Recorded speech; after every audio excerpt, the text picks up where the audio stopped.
Hello and welcome everyone. I'm Ashish Kumar Singh, a senior software engineer in the WPF team here at Microsoft. I'm excited to welcome you all in this session where we'll be discussing about WPF performance. WPF has been known for its robust architecture and versatility. Over the years, numerous applications have been written in WPF and they have stood the test of time. WPF helps you create feature-rich, responsive applications, and enterprises have trusted WPF framework for building their applications. We have a packed agenda for today. So first of all, we'll be going through the memory debugging landscape, where we'll be seeing the category of issues which we can see in this domain. Then we will deep dive into one of the investigations for XPS printing memory leak, where we'll learn a few techniques to find out where exactly the memory allocations are happening. Then we will see some performance tips and techniques, how you can utilize to make your application more performant. And then finally, we will have a look at some of the improvements that were made in .NET 9 in the performance domain in WPF. Let's begin with the memory debugging landscape overview. In this section, we are going to understand what categories and types of issues we can see in the memory debugging scenarios. Memory debugging and memory management forms the backbone of any application's performance because memory issues could lead to resource contention, lags, or even out of memory exceptions. So we can divide the memory debugging scenarios into two categories. The first one are the ones which are directly impacting the performance of your application, the behavior of your application. Your application might start to lag or it might show late responses. So the issues which are categorized in this particular category are too many object allocations which might be happening. And then there would be some objects which are living for more time than they are intended to, or otherwise you could have pinned objects which are hindering the efficiency of the garbage collector. The second category of the issues will be the memory resource contention issues, in which you could see memory leaks, or you could have cache management and heap fragmentation, and you could also have out of memory exceptions. So these are the overall categories and types of issues which you can encounter in the memory debugging landscape.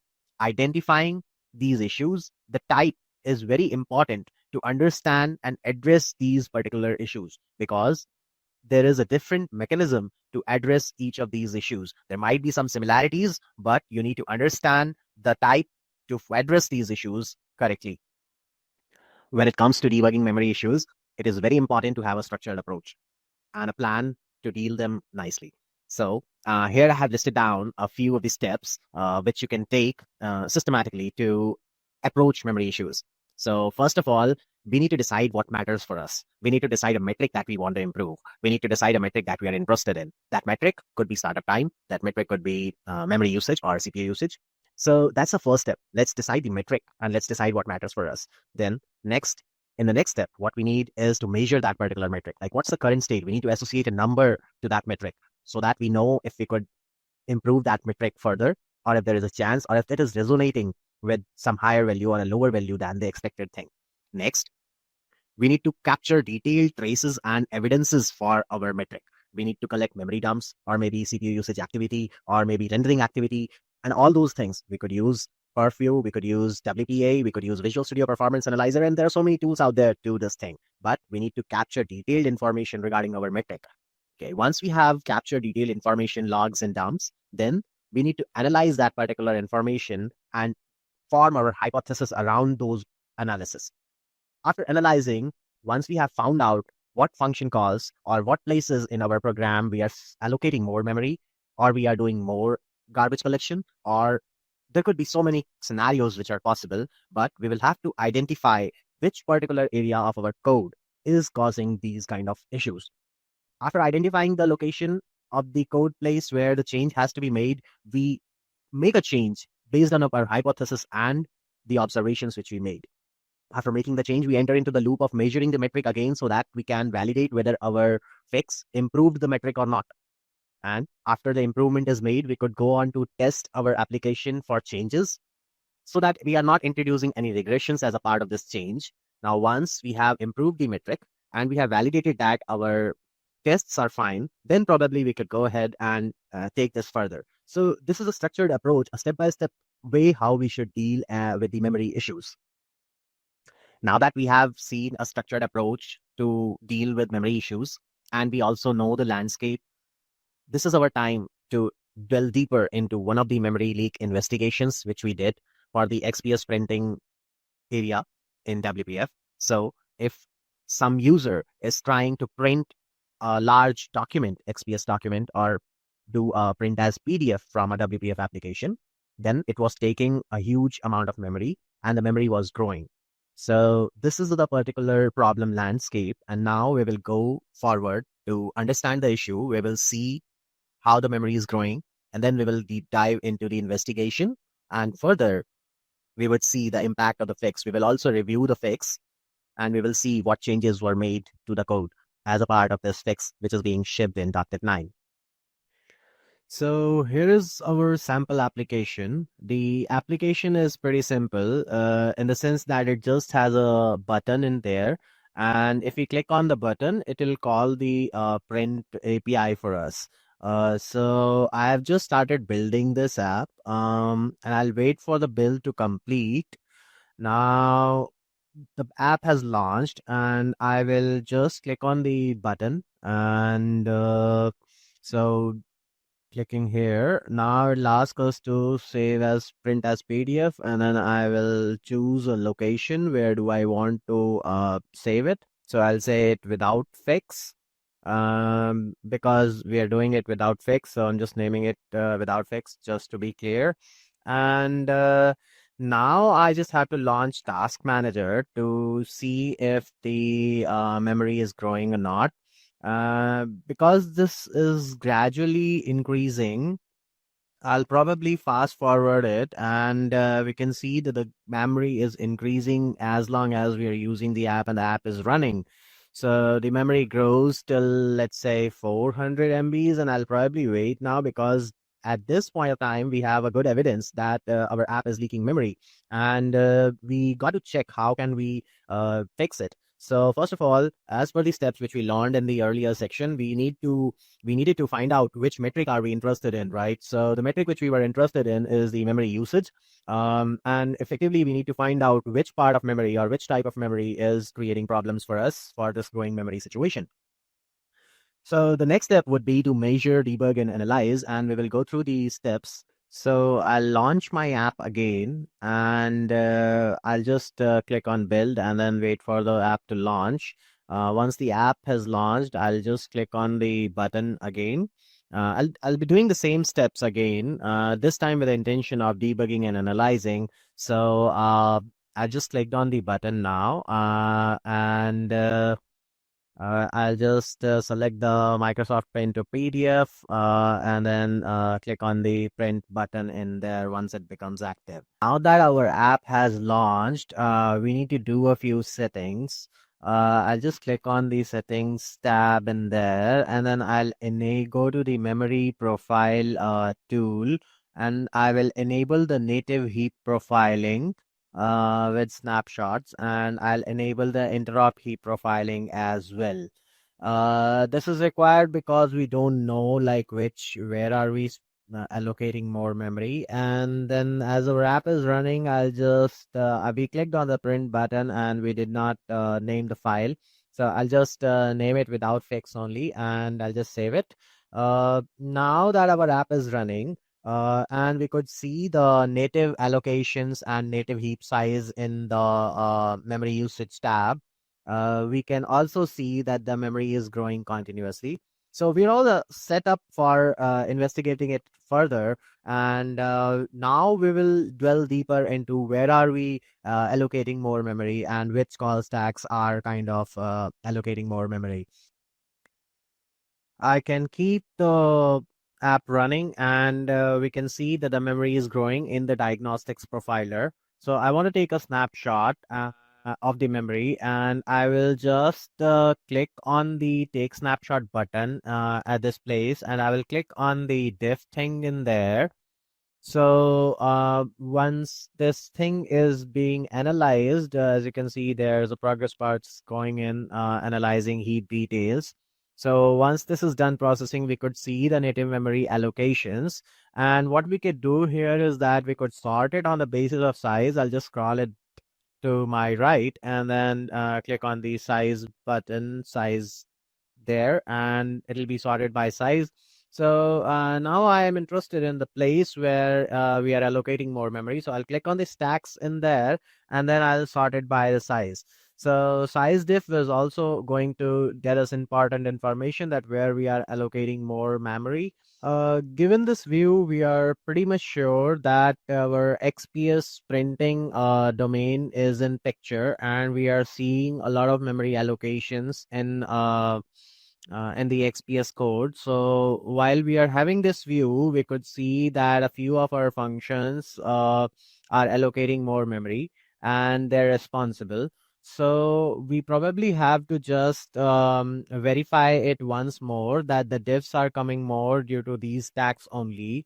So to verify that, verify and validate whether our functions related to XPS are creating or allocating more memory, I'll take another snapshot and then I will click on the diff again to validate the same hypothesis that yeah, it is indeed the XPS which is creating XPS code paths which are creating more memory, which are responsible for allocating more memory and then not freeing them.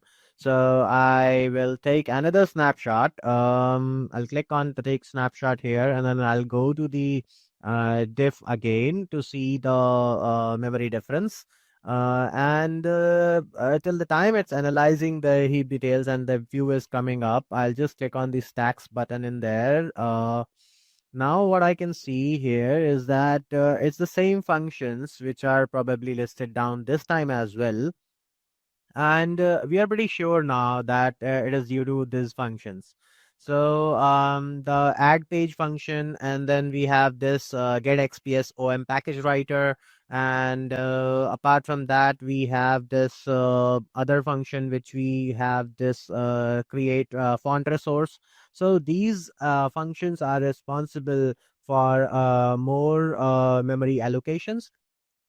Till this point in time, we have enough evidence to say that XPS related stacks are creating or allocating more memory and they're not freeing it. We know the exact function calls which are responsible for more diffs, and we also know where we have to make a change. So now is our turn to improve the code and see if we can do something to make these allocations freed up before they lead up to out of memory exception. Let's take a look at the fix. There are two parts to this fix. One is to change the order of the methods, and the second one is to do the intermediate cleanup of the resources. So I'll click on the files changed here, and we shall see the first change in this file, the RCW file. So here we are changing the order of the get count and the append methods. In com interop, ensuring that the method order in the .NET interface matches the original com interface is very important. It is crucial for the communication between the managed and the unmanaged code. So the problem is that if this order is incorrect, then there could be several issues. For example, there could be method invocation mismatch, marshalling errors, access violation, unexpected exceptions like com exception or access violation exception. And finally, there could be memory leaks as well. So this was our hunch, first of all, and that's why we had to correct the ordering. So the memory leaks can happen in this way, right? The incorrect method calls can break the reference counting. That would cause the unreleased objects, and then the memory leaks will follow. So this correct ordering ensures that the correct methods are getting called and the parameters are marshaled properly and memory is managed correctly. And this will prevent crashes and exceptions, and it will avoid memory issues. So that's the overall first part of this fix, which is to correctly order these methods in the RCW. Coming on to the second part of the issue, uh, this one is related to creating a new part collection that is discardable resource parts. This is to handle the discarding of the unused resources. So handling of the discard URI when creating the XPS OM package manager. So release font resources method is created for properly releasing the font resources from the cache, and we are also removing the discarded resources after page writing is complete. So, new methods are introduced to handle the discarding of the unused resources, such as fonts and images, efficiently. The discardable resource parts collection is used to store and track the resources that are safe to release after being added to the package. This in turn reduces the memory usage.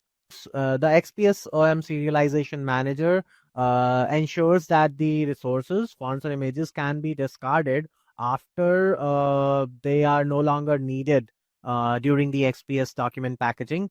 So this also contributes to the improved memory management. Finally, we have this ensure XPSOM package writer.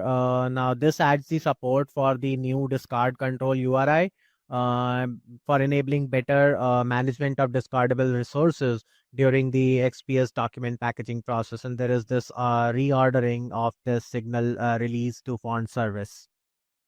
So that's the overall change. That's all the files which were changed, and that were all the changes which were done to fix this particular memory leak. Let's have a look at the fix in action. We'll just run our app, and the app has run. I'll click on the button, and I'll select Microsoft Print to PDF just as always, and I'll click on the print button in there. Now I just want to see what's the memory state at this point. No, I would rename this as with fix. Earlier we were naming it as without fix. So we have the with fix thing in here, and I would just launch Task Manager and try to see what happens to the memory over time. I'll let the application keep running, and we'll measure how much memory is the application taking in this scenario. So I'll keep the application running, and we can see that the memory is not growing. I have fast forwarded it, and then also it's under control. So we can see that the fix is indeed fixing the metric which we were trying to improve, and there are no memory leaks which we can notice here in this particular scenario. So the font resources are getting released in the intermediate intervals, and that's why the memory is not growing as it was growing earlier. We ran the fix through a lot of test passes and scenarios which any fix in WPF would go through. After all the test passes were green, we ran through a lot of experiments with this fix, and that included running it through XPS documents which were large enough, like they had 10,000 pages or something. And we plotted a graph of the memory usage and the consumption. We found out that even at the 10 to the power 4 pages, 10K pages, we were not having any significant memory change in there. So that was happening in the earlier case without the fix. So what we could say was that the fix was behaving as per our understanding, and due to the intermediate cleanup of the resources, we were not seeing any extra memory overhead. Apart from that, another thing is that we validated our fix that this was not causing any regressions in the test passes. That gave us more confidence to put this fix in .NET 9. Moving on to the next section, we have a few performance tips and techniques for you, which you can utilize in your applications to make them more performant. So these are just simple tricks. You might feel that these are very small individually, but the compound effect of all these is pretty huge on your application's behavior and performance. So let's go through each one of those steps one by one, and then we will see a demo where we'll see the combined effect of all of these steps. So the first tip is related to the binding path optimization. In the first code block, you could see that the binding is done with a zip code, and this zip code is chained properties. So it's saying current user.address.city.zip code and .value. I mean, maybe we are not going to do such a kind of thing, but generally I've seen this is happening. So what we're saying here is that let's not have complex binding paths. Let's extract out the complex logic in a variable and then bind to that particular variable. The problem here is that WPF will create property chain subscriptions for each of the properties in this chain. And then if any of the thing in the chain changes, then WPF has to reevaluate the entire path. So this creates unnecessary overhead because WPF has to monitor multiple objects and their properties, which can lead to performance issues and potential memory leaks. The solution is pretty simple. We can just extract out this variable, extract out this path in a variable, and then bind to that particular variable. then the code will be more maintainable. And this approach also allows us to add additional logic if required. And also, this enhances the overall performance and efficiency of the WPF application by minimizing the unnecessary updates and resource usage. The second tip is related to the property change notifications. So in the first part of the code, what's happening here is that when we are saying new property changed event hours, we're passing in null in there. Now this is a problematic thing, because with this thing, what happens is that it causes WPF to update the entire UI. This is inefficient because it consumes more memory and more processing power than it is necessary. Essentially, WPF is doing more work than it needs to, which can slow down the application and lead to poor user experience.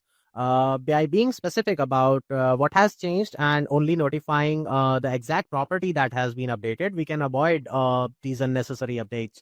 So in the second code, we can see that we are, instead of doing as null, what we are saying that the last update property has only changed. So we're being specific.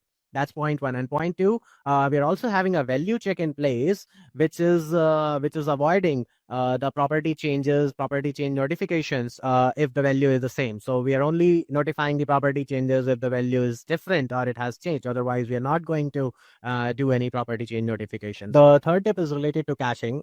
So caching is the most used word in any of the performance related discussions and all. So we'll be demonstrating this caching tip with the help of a value converter. And this value converter is doing a heavy operation, which is mimicked by the thread.sleep in the first block of code. So what we need here is that there should be some caching mechanism which is done for any heavy operation, because if we are doing the heavy operation multiple times, then it is going to cost us in terms of memory as well as performance. So we'll first have a caching mechanism. The cache also exists in the first part of code, but this in the second part of the code, we are using a concurrent dictionary cache and thread safe concurrent dictionary cache, which will help us. And the second thing which we are doing here is that we are implementing the iDisposable interface so that the converter gets disposed of or cleared up in case it is not required. So these are the two optimizations which will help improve the efficiency by disposing of the converter when it's not required and using a thread safe concurrent dictionary for the cache. The fourth tip and the final tip is related to the batch updates. So when dealing with the collections in WPF, or when we are updating collections in WPF, each single change can cause a UI refresh. So this can lead to excessive UI updates, and then it can degrade the performance. So what we can do here is that if we could batch these updates together and then do a single UI update, then that will help us improve the performance of the application and the responsiveness of the application. We can batch our updates using the defer refresh. So the optimization which is being called out here in the second block of code is that we are using a using statement there, and we are saying defer refresh. So this will postpone all the UI updates until the using block completes, and this significantly reduces the number of the updates. And that's it for the tips for now. So these are 4 tips which we saw. And now we will go through a demo which will show us how these simple optimizations can bring in a lot of difference in terms of the responsiveness and the memory snapshots of the application. So we'll have a stock ticker application, a simple stock ticker application, which has a master detail page, and then we'll try to use the application and see what are the behavioral changes or what are the memory footprints of the application before the optimizations and after the optimizations. So here I have a sample app which I'm going to show as a demo for the performance tips and optimizations which we saw in the earlier slides. Here is a sample app, and I'll just run the before. So this one doesn't have any optimizations which we mentioned. So I'll just go to debug and say start new instance, and I'll wait for the application to launch. So here we can see that this is a simple stock ticker application. The prices are changing at regular intervals, and we have a search box in there, and here is the detail pane. So I'll probably just click on any of these stocks in here. And as you can see that the UI has freezed for a second, and then the company 4 details have arrived in this fashion. I'll do it again, and then we'll see that there is again a lag in here once we are doing this particular thing. Now, what we can also do is we can check the scrolling performance. And now if I'm trying to scroll it down all the way down from here to here, we could see that the memory usage is increasing in this place. And I'll just try to do it and multiple times, and we can see that the memory usage is increasing, and there is so much of garbage collection stutter which is happening. The yellow ticks in there. And I can probably search for any number of the stock. So let's say I'm searching for 49, and then just click on search. And we can see that the UI has frozen again, and this application is responding so slow to the user input. Now, I'm still waiting for the search to complete, and you can see that the results are available now. I will click on any of these stock and then see that the response is slow. So overall, we have an idea from this app that the performance of this app is slow, and it is doing something which is not in accordance with how it should be updating the UI or how it should be managing the memory. So what we will do is we will modify this app and make all those performance optimizations which we discussed earlier and a few more, so that we could make the performance of this particular application better. So I'll close this particular instance of the app, and then I will debug and run the optimized version of this same application. And now the application is up and running. And what we can do is I can just click on any of these stock, and I can see that the application is responding fast. I can also click any other stock and any other stock and any other stock. It is responding pretty fast. Now we'll see some of these scroll performances here, and we can see that the memory is increasing, but there is no garbage collection stutter which was happening in the earlier version of the application. Now that's another improvement. If I search for the same number again here, and we can see that the search was pretty fast in here, and the company details are being updated in the details pane pretty fast. So that's what performance optimizations can do to your app. If you are updating your UI properly, if you are not sending unnecessary property change events, and if your caching mechanisms are fine, your applications would respond to user input pretty fast, and they will look performant enough. So that's it from this demo, and we will jump on to the next section of this session. Let's have a look at some of the performance improvements which were done in .NET 9 WPF. So the first one is related to a lot of allocations which were removed, and this was caused by static arrays, and instead of that we are using read-only span t. Then there are so many allocations which are also removed in other PRs, and most of the credit for this one goes to H3XDS1NZ. The username is pretty difficult for me to pronounce, so thanks a lot, and he has contributed a lot in performance domain. We were not able to stage many of his changes in .NET 9 due to some testing and performance infrastructure constraints, but the few of the improvements which have went into .NET 9, they are impactful. The next one in the list is improving dynamic resource usage. This is contributed by Badgen, and this has been improved by using a keys infrastructure rather than using a list. So what was happening was that the current implementation was keeping the track of dynamic resource usages using the list, and the list could grow large, and then the scanning got expensive. So the improved implementation here is adding only the items once, because it is checking for the existing items before adding the new ones. So that's a great improvement in the dynamic resource usages by Badgen. Last one in the list is reduced reflection. So in the utilities file, there was reflection usage, and Lindexy has reduced the reflection usage in this particular file. Our future plans include ongoing performance improvements and enhancements, the expansion of our performance testing infrastructure, and dedicated effort to consistently improve WPF's performance. We're keeping performance as a focus. Next, we are going to prioritize community PRs on performance. And third, we are working towards adding and improving our performance testing infrastructure. With that, we reach to the end of this session. Thanks everyone for joining. We are excited to see what you can create with .NET 9. And I would like to thank the vibrant and engaged community of WPF whose contributions are making WPF more performant. Your feedbacks, your suggestions, issues, PRs, all of them are welcome, and we are super thankful for those.